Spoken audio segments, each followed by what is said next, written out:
Good afternoon, everybody. This is Okie Briggs.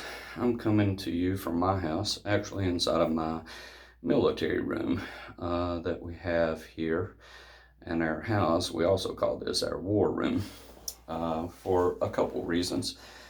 Number one, it's got all my, or I wouldn't say all my, but it's got the majority of the stuff that I have from the military, my 24 years of service. And we also call it the war room because if anyone in this house feels like they need to have a personal conversation alone with the Lord, with the good Lord, they come in here, close the doors, and nobody will bother them. Not only does it have all my military stuff in here, but we have numerous Bibles and study material and so forth in here. But anyway, what I was saying to you, I'm coming to you from my house. And we normally do videos, training videos on kata in our class. For the last couple weeks, we haven't done those. Last week, the wife and I were getting ready to go to New Jersey. Both of us were inducted into the Martial Arts Legends Hall of Fame at New Jersey. Grandmaster Cynthia Rothrock, Grandmaster Kowalski. It's their, basically their ceremony. And then Master Joseph Mertz put that on. So a big shout out to all those. I was actually inducted as the Karate Grandmaster of the Year. Kidokime-ryu from Abilene, Texas was inducted as the Karate Master of the Year. And my wife, Sensei Mary Briggs, was inducted as the Karate Instructor of the Year. So we're very proud and very honored and very, very humbled to be a part of that. But that's not what I want to talk to you tonight about. I wanted to talk to you about something that we teach in class.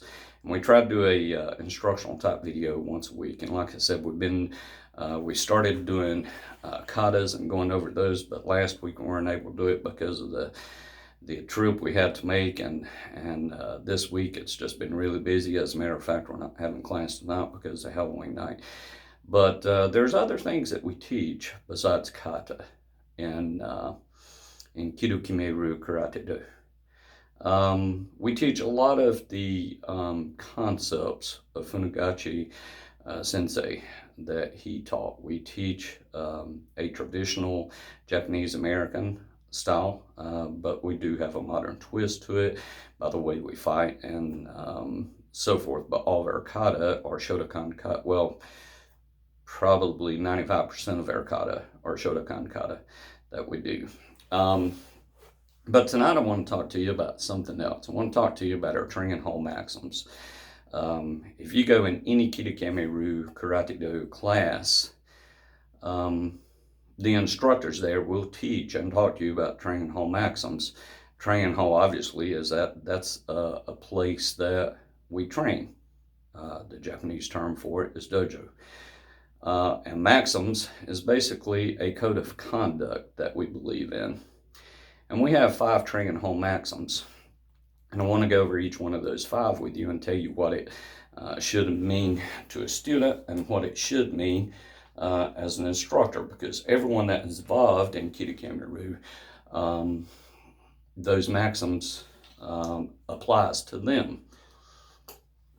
Excuse me. But the 5 training hall maxims are character, sincerity, effort, etiquette, and self-control. I'm going to take them one at a time and tell you how they apply to students, and then I'll take them and tell you how they apply to instructors. Obviously, character. We'll go over to students first. Character. We want to develop a good character from a karate student. We want to develop their character and make them or try to teach them how to become a productive citizen in the United States. We do demand yes sir, no sir, yes ma'am, no ma'am, yes sensei, no sensei, yes soki, no soki, yes kyoshi, no kyoshi. We do all those things, and that helps them to develop their character, because we judge them on their character and what they have learned from what they've been taught, depending upon what belt rank they are. And then the sincerity. Number two, we also judge them on that, and that's the second one of our training home maxims. You got to be sincere when you practice, which not only means that you got to come to class ready to practice, but you got to practice at home. You got to put in some time. One of the things I keep telling students is we teach you at class. Where you become good is on your off-duty time, or off time. I'm sorry, I'm speaking military or police lingo here. But where you become good and where you or get better is when you put in the practice yourself at home. The other one is effort. When you come in class, we expect 100% effort. We don't expect you coming in there, no matter how bad of a day you've had, how good a day you had, or anything else. We don't expect you to come in there and try to get by with minimum effort. We demand 100% effort every time you come into class. And if you don't, we're going to correct you on those, and we're going to tell you you need to get it together or pull your gi off and go back home and get your mind right before you and then come back to class at a later time. The other one is etiquette. There's all kinds of dojo etiquette. We require our students to bow to us, which is etiquette. But bow before they walk in on the floor. Again, yes or no, sir. A lot of these training home maxims goes hand in hand. Yes or no, sir. Yes, ma'am. No, ma'am. Yes, sensei. No, sensei. Yes, soki. No, soki. So forth and so on. But there's a lot of etiquette that comes to that. And I could talk for 2 hours just on any of these, but especially martial arts etiquette. But we give you a path. We show you the path that you need to walk and you need to go by. And pretty much we demand those students to do that, to adapt to that. They have to adapt to us. We don't adapt to them as instructors. They're coming in there to learn something, or the parents will bring them in there to learn something, or if it's an adult, they start because they want to learn something. Well, we're the ones that, all of the black belts in class are the ones that tries to teach them that. And then we'll talk about self-control. I've had issues in class where people come in with bad tempers. I've had issues in class where people would join class and they'd be bipolar. I had that issue in the Philippines where I had to deal with a bipolar lady. Kiyoshi Herforth can talk to you about her. We had a time with her at one time. But self-control means controlling yourself, whether that be with controlling your mouth, controlling your feelings, your heart, or just controlling yourself when you're doing self-defense or when you're sparring. We don't allow our students to beat up and abuse each other. They've got to fight with a degree of control. If they want to ramp it up a few notches, they fight a higher ranking belt or they fight one of the black belts. But we stress self-control because that's how you learn. You have to give them a good environment to learn in. And now I'll start over and talk to you about the training home maxims as to how they apply it from the instructors. And this is my job, to make sure all the instructors are not only teaching these training home maxims, but adhering to them also. Kiyoshi Herforth, which is the next highest ranking one behind me in Abilene, Texas. His job as well, to have my back, help me teach this and enforce it and so forth. And the character. When we test for black belt, there's a lot of things that goes into a black belt test. There's a lot of things that goes into different on-level tests that you do. And character is a big thing. If you want to test for that black belt, and especially the higher dan that you go up for, that you want to test, you've got to do things the right way. It's just as simple as that. I've heard people say before, well, pick and choose your battles. Well, we don't believe in that. You're either right or you're wrong. And if you're wrong, you need to understand that you're wrong. And you need to have it within you to fix whatever is wrong with you. because you're trying to set an example for all these students. So you got to fix your character. You know, you don't pick and choose your battles. Every single thing in karate is important. So the character out of instructors, that's at the utmost. My gosh, you're wearing a black belt, and the higher that black belt is, the more people look up to you, and the more responsibility you have to those students, to those parents, and to yourself and to your fellow black belts. So it's not pick and choose your battles. You got to make sure you're doing everything from A to Z the correct way. And if you're not doing it the correct way, then you need to be fixed. You need to understand that you're not doing it the correct way, and be humble enough, show some humility, and be humble enough to let another black belt help you and fix that. You know, and it can be anything. And Kidokime-ryu, you've got to teach it at its purest form. Everything has got to be the same way.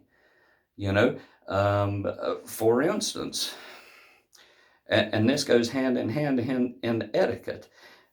Everyone that in Kidokime-ryu that gets any kind of an instructor certification and or a black belt, whether it's assistant instructor, a regular instructor, any degree of the black belt, that's got to be signed off by me. And you've got to have a certificate showing that. You know, and that's part of dojo etiquette, but it's also part of the character too. You can't, one of my black belts can't promote someone else as an instructor or as a black belt, and or they can, but they won't be recognized as Kidokime-ryu Karate-do any longer. They've got to understand that's got to be signed off by myself. You know, and they've got to, because it's a check and balances. Make sure everybody is on the same line, so you can go from one school to the other one and make sure you're doing the right thing and so forth. And sincerity with the black belts, that goes without saying. When you walk into class, you've got to train those students hard, and you've got to give them your 100%. They expect that to you as a black belt. So you've got to be sincere in your training with them, and be upfront with them. If they're not doing good, let them know that. But if they're doing great, let them know that also. If you don't let someone know that you're making a mistake, they can't correct it. And then the effort, you got to demand 100% effort out of them. Just like if you test for a Dan level underneath me and a black belt board, I'm going to demand that 100% effort out of you also. And you've got to do the same as everybody else done for that same Dan belt or that black belt. Or if that black belt test change, you've got to adapt to that. We don't adapt to you, you got to adapt to that. And then the etiquette. Like I said, the character and etiquette, a lot of that stuff goes hand in hand. You know, it's etiquette to notify the black belts if you're having a test, brown belt test, black belt test. You should notify them on any belt test, but especially those brown belt and black belt tests, you should notify all the instructors, and at least give them the opportunity to be there and partake in that test, or have a part to take in that test, because you can learn from everything. This isn't a cowboy organization. You know, it's not a cowboy style or system where you can just run off and do your own thing and stuff, because you don't want to do that. It's not fair to the students, and we certainly demand that.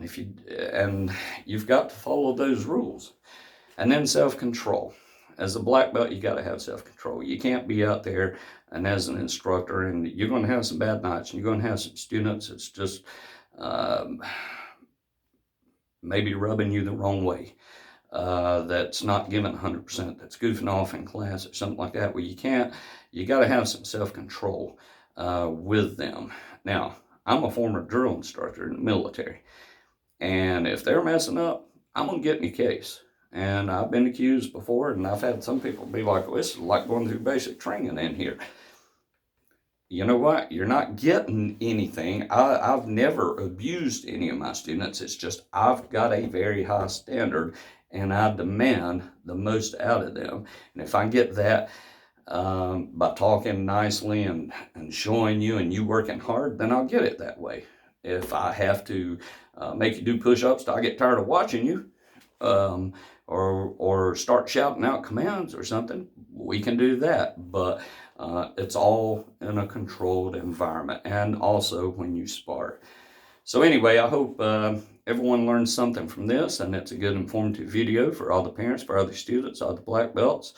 There's so much more to say about all 5 of our training home maxims, but that was just briefly covering all of them. And again, our training home maxims, our code of conduct in our dojo that we train by, is character, sincerity, effort, etiquette, and self-control.